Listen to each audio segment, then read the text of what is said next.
What's good, Wager World? It's your boy Five Star in Vegas, broadcasting live as always from beautiful Summerlin, Nevada. And here with my co-host, my guy, the only Sacramento Kings fan I know. What's good, Spread Astaire? How are you this morning?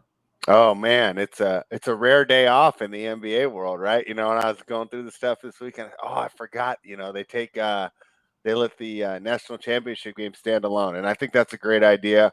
I think NFL does such a better job of promoting the college game and using them as a farm system. So, Yeah. when the draft comes, we're going to be so excited about all these players. I think the NBA tends to overshadow college basketball sometimes. So, good move on them tonight. And they've done this for years. I just always forget that taking the night off and letting college basketball take center stage. And what's crazy is exactly what you said. They don't show enough love to their feeder system. They need to come up with some type of way to make college basketball a little bit more important than it is now. As we were growing up as kids, it was huge. College basketball was right up there with all the other sports. It's just one of those must-watch events, and you knew the players' names, and they had their own superstars within the game. Every year now, somebody different, someone new. Even if you look at the teams tonight, you probably have, I'm gonna say, 2 to 4, maybe first round picks for sure. Agbaji from Kansas, no one knows him. He could walk through them all right now. No one will know the kid, and this kid is like the second coming of Ray Allen. Unbelievable player. Athleticism, can play defense, shoots the three at a super high percentage, great stroke, and he's already just in college. So when he gets to the pros, he's going to only be better. Caleb Love, nope, he could walk through them all. No one to know him. He's probably the most known out of both teams right now would be Caleb Love, and it's just strictly from his performances in the last week, while the big, on the big stage. But no one from this team was either team in the national championship game is someone who was the spotlight was on at the beginning of the year that you was looking at him. Even Duke's team, you got Banchero, but I guarantee you, unless you're hoops fans like we are, you don't really know Banchero. He's not. They don't publicize or give enough marketing to their kids in the NCAAs. Why, I do not know, but they definitely need to work on that feeder system.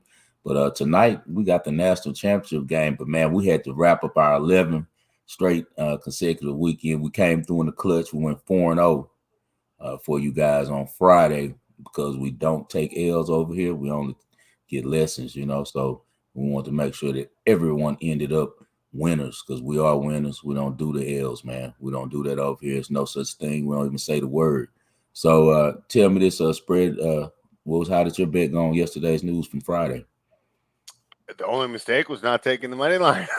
We had the Timberwolves +3 over the Nuggets. My idea here was that Towns could keep pace with Jokic, and then a superior supporting cast would shine through, and that's exactly how it played out. So it's really nice when a handicap comes together, and they were in control of that the whole game there. So, as great as Nikola Jokic is, people forget, and I hate how ESPN does this. I mean, don't give me, it says, Tatum versus Jokic on the bottom of the screen or something like that. No, it's a team game. It's a team game. And it's really frustrating the way that the ESPN markets the NBA now. But regardless, my point is it's a team game, and as great as Nikola Jokic is, you can't get it done when you're playing against a solid basketball team, and that was the case with the Timberwolves. So happy to cash that one on Friday night. Yeah, I cashed that one with you. I rolled with you on that. When I hopped in, I got a little feel for the game, and I said, "Oh yeah, spreads on this one." I say, "Man, hey, Timberwolves are gonna." Because at first, what happened? I was actually, I've been heavy on player props lately, man. So that's been the thing in the NBA that's been really getting me by, man. These guys, especially now with the times we live in, they got to get certain points and stats that they're, feel like they need to be who they are, and that's not nothing new in the game. I'm not gonna act like I could just blame the times. I mean, superstars have always had to get their numbers to stay on these commercials. So I look at that and I find that more advantageous for me than sides on the NBA.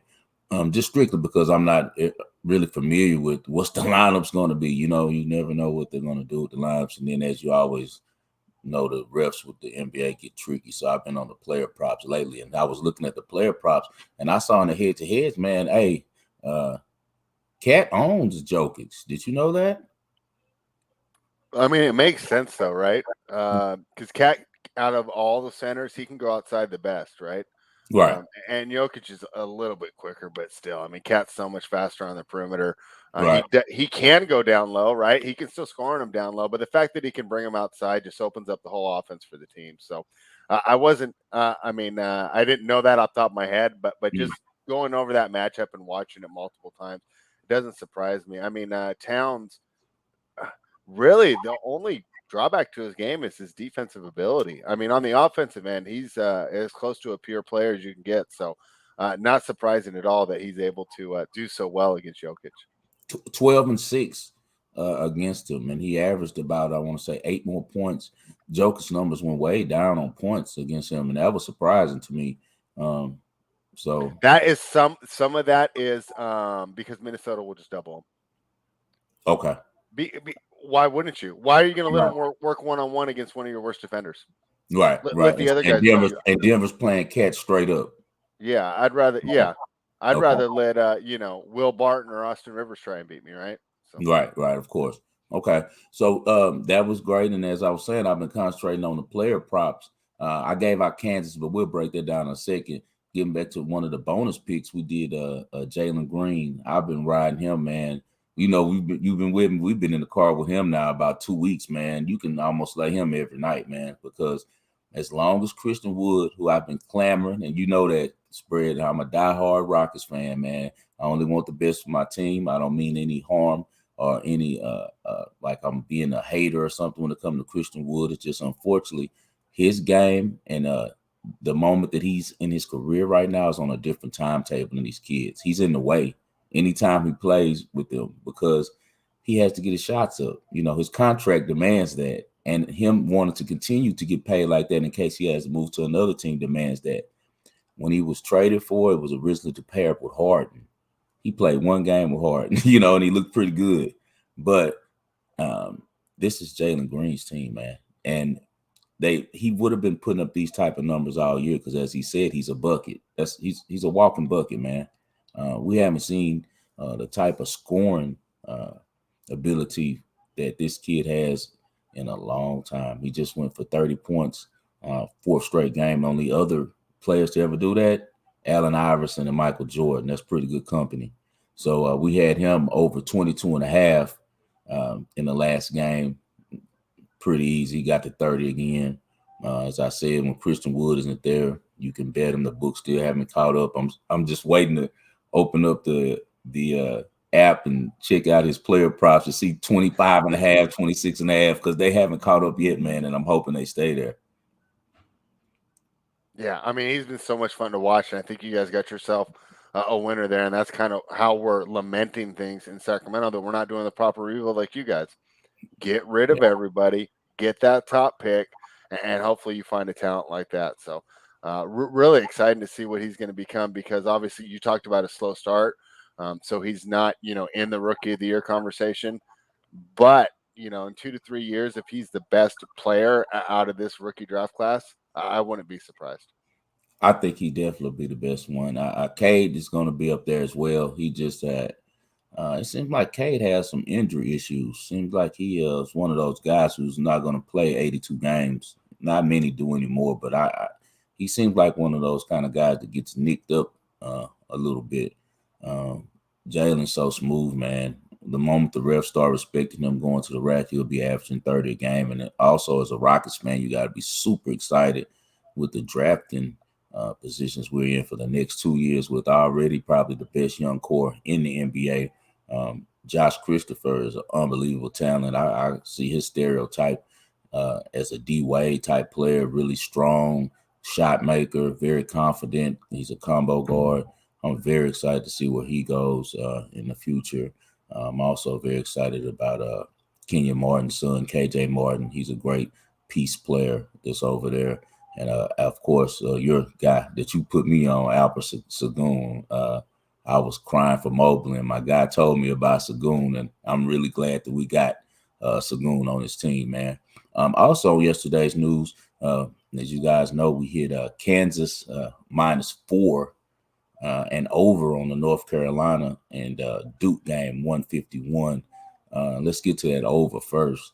The first half started kind of slow. A lot of people who follow my bets and friends of mine are texting me like, man, they're not scoring anything. And I told them we were watching the game at Aria. Me and some friends of mine, we were up in the VIP watching the game. I just cashed on the Kansas. I'm feeling good. I'm like, I got to go pick up my money. I'm not even standing around with you guys and getting involved in this game. I've already bet what I'm going to bet. I'm like, I got the over. So the whole group followed me and they text me and they're like, hey, man, over 151 is real in jeopardy, man. They ain't doing nothing. They're not scoring. I said, if they get to 70, they're going to fly over on the second half. They got to exactly 70 on the first half. And the second half line was 83. When I saw that, I knew we were good. You know, if the second half's over and under is 83, they're going to hit it. You know, that's one of those sucker bets that beg you to go under. So we hit that very easily. Great game between UNC and Duke, just as we thought it would be. One for the ages, right down to the wire. And once again, they go over for the seventh time in the matchup. And then also we took Kansas, as we spoke about. I just don't understand. I guess the books are felt like Villanova had such a fan base and a betting fan base that regardless of the number they threw out, they weren't going to do any research and just was going to back Jay Wright. And it's obvious because just as we said, Justin Morris just was too much for them to be missing. He literally is their best player. Like, he's the most versatile player, the highest recruit from high school they've ever had. The only wing player they got that can also guard big men. You know, he's best penetrator on the team, and he was out. And it's like the books didn't count him as even a point. You know, they put up pretty much the line that would have been there to me if he played. And as we knew, Kansas flew over that -4. Villanova didn't have the depth. As the game went on second half, you saw what happened. As we spoke about the size, it was too much size. And McCormick isn't all of that as a player. He should have really scored 40, but he's not aggressive like that. But he used his size, and the great play calls by Bill Self got him a lot of easy layups on the small front court for Villanova. And we were able to cover pretty easy with Kansas -4. So that's 11 straight weeks spread we've won on the show. I'm very proud about that. Let's not push it this week and make it so tight where we got where we have to come through on Friday. Let's go with the ball and parlay today, man. What you got for us? It's no NBA slate today. I'm sure you're going to the tennis game, right? That's right. We have the Charleston Open. It's actually on right now. Young up and coming star Linda Fruvertova in the third set with Anna Konja, and a little worried when we started the recording. Right, she's won 3 straight games here, and looks like she's taking control. But this is a fun tournament. I think it's a beautiful scenic background if you watch it on Tennis Channel. Yeah. Sometimes you see the freeway. I mean, it's just it's a really fun tournament. Yeah. So I'm going to go with Shelby Rogers. She's actually a native of Charleston, South Carolina, right? So she grew up there. She's had an interesting year. She's only 6-6 so far, but she has had some big wins, of course, including defeating Anisimova and then Ostapenko at the most recent Miami Open. So she's coming into form. She's playing Kaia Kanepi, right? Who's a 36-year-old Estonian player. Some similarities in their game, right? These are 2 big hitters, right? There's not going to be a lot of grinding, prototypical clay court action here. These two can both hit through each other, even on the clay, and neither of them have the best court coverage. Rogers is a little younger. I like her form right now. She's been the most fit she's been in the past couple seasons, and we see that because before she used to kind of have some issues with stamina and wearing down the stretch. Now she's still strong in the third set. That could come into play here against Kanepi, who is an older player, right? Also, used to the conditions, used to the weather. You know how it is. Like if you grew up somewhere, that's what feels home, right? So the humidity is not going to bother her at all here today. So I'm going with the Shelby Rogers money line. Like that a lot. Shelby is from right there. It's a home tournament, literally home. A lot of times when I say that, just speaking about the country. She's literally at home, knows how to deal with that humidity. It gets pretty humid down there in the South. You know that. I'm from the South. I know how humid it gets, and to a European, you know what I mean? And what time they play their evening game too, right? When the sun's going. It should be the afternoon. It'll be It's scheduled to start at 4 o'clock Eastern, but that's assuming that every match goes on time, which they usually don't. So they'll probably be 5 or 6 in the Okay, she'll evening, catch which a could be break with the dusk, but at the end of the day, Sheb was a better player than her. And so I really like that pick a lot. Guys, it's national championship night, so everybody tuned in just to find out about my pick on this game. I gotta go against the grain, man. I'm one of the few professionals that's going to take North Carolina tonight, man. I got to go with North Carolina plus 4.5. I call them at 4.5. I'm seeing some 4s this morning. It's definitely worth your time to buy the hook. If you can, you're not going to need to. There'll be buyback. He'll be during buyback. the day. I personally think all the casual bettors that just they're going to jump in and take Kansas. So I think it goes back to 4.5. Awesome. I love to see a 5. I saw a 5 last night at one spot, but it came down so quick because people like myself jumped all over it. But you got 2 of the top programs in the history of college hoops facing off tonight, man. North Carolina is getting 4.5 against Kansas. Both teams coming off very impressive victories in the national semifinals. Tar Heels and Duke played an instant classic as we expected. It came right down to the wire, made for TV. Kansas, on the other hand, had a much easier time with Villanova because, as we spoke about, they were missing a key player with Justin Moore being down. Many talking heads feel like North Carolina is due for a letdown due to the intensity of their victory against their rival. I see it exactly the opposite. I think the victory over Duke only propels UNC's belief that it's their year. They've been on a magical carpet ride to most of us because they didn't come in with a lot of fanfare. They actually played below standards this year coming into the tournament. And now we're seeing all the talent. They have the best transfer talent probably in college with Caleb Love coming over and Brady Manick. These 2 guys were stars on their teams. They were the top #1 options on both teams.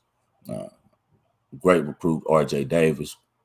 Back Cotton is a veteran, should have been the ACC Player of the Year. Leaky Black's been there forever. He might get some run in the NBA strictly off his defense. He's a KCP type of player. He can shoot the 3. He's long and lean, but his main focus is chasing around your best shooter. I'm sure they'll have him on Agbaji for Kansas. These 2 teams are a lot more evenly matched than people are presuming because of the name that Kansas has carried this year and kind of be known for being successful. They came out the Big 12. The Big 12 was a good conference, but I don't feel like it was a great conference this year. The best team in that conference was between Kansas and Baylor. North Carolina just handled Baylor. Baylor made a great run to get back into that game late and to get it to OT. But if you watch that game like we did, spreads, North Carolina dominated Baylor. I just feel like North Carolina is their year. We've seen these teams before, spread, right? Remember these North Carolina teams, the no-name North Carolina championship teams. We've seen them before in our lifetime, like teams like that when they had like May as the main player down low, and like when they beat the Fab Five, and I think the best player was McCants. You know what I mean? Like that's the type of team we're dealing with this year again. And on all of those staffs, Hubert Davis was right there on every one of those staffs. And if there's ever been a Carolina man, you have one in Hubert Davis. He played for Coach Smith, best friends with the coach that just retired from there. And I really feel like Hubert Davis in his first year is going to bring Carolina home a championship. We're going to take the points, of course, because we're not any fools, but I'm also going to be playing personally, and I'm sure Spread's going to ride with me. We're going to take North Carolina money line too. I just feel like they're a team of destiny. Kansas shot 54% from the three-point line last game, 54% from the field. A lot of people think that means that they're a great shooting team, hot shooting team they can't miss, and basketball doesn't work that way. Every game is a different story. It's usually you would rather your team have been cold the game before, right, Spread, than shooting lights out like that. So I really like North Carolina with the points this game. They're a gritty team. We're getting points with a team with the same talent level as Kansas and a little bit of the same history. And I look forward to watching this game tonight, man, and rooting for the Tar Heels to bring another one back to Chapel Hill. I'm sure the big names like MJ will be in the house, so it'll be an interesting watch tonight. We're rolling with the Dogs, the North Carolina Tar Heels, plus 4.5. And another quick factor that you guys need to remember is this: Carolina shoots 78% from the free throw line. They're top 20. Kansas is one of the worst free throw shooting teams in the country. They shoot about 70%. So keep that in mind as we this game kind of goes down to the end and the Zebras get involved. Anything for the people before we get out of this spread? No, I'm just looking, enjoying. I'm so, like I said, I'm happy the NBA is off tonight, and I get to take the night off and just enjoy, some great college basketball. Okay, man. We look forward to going 2-0 tonight. You take Shelby Rogers as a spread suggested. WTA Charleston. By the time this gets up, you'll have a couple hours to get her up. She should be available for you by the time this reaches you on SCOON TV. And I also take the North Carolina Tar Heels plus 4.5. Spread suggested if you wait a little bit, the market should work your way because, as we said, we're seeing a lot of love on Kansas. But remember, guys, every game is a different book. It's a different chapter of the book because just because they shot lights out last game and looked unbelievable offense doesn't mean that they're going to look that way tonight. And I'll be very interested tomorrow to discuss this game with you guys. We're here Monday through Friday on SCOON TV. Please follow my guy Spread Astaire at Spread Astaire. Follow me at 5 Star in Vegas, spell out the 5. Subscribe to both our YouTube channels. His is Spread Astaire, and mine is 5 Star in Vegas Sports Investments. We'll see you guys tomorrow. Best of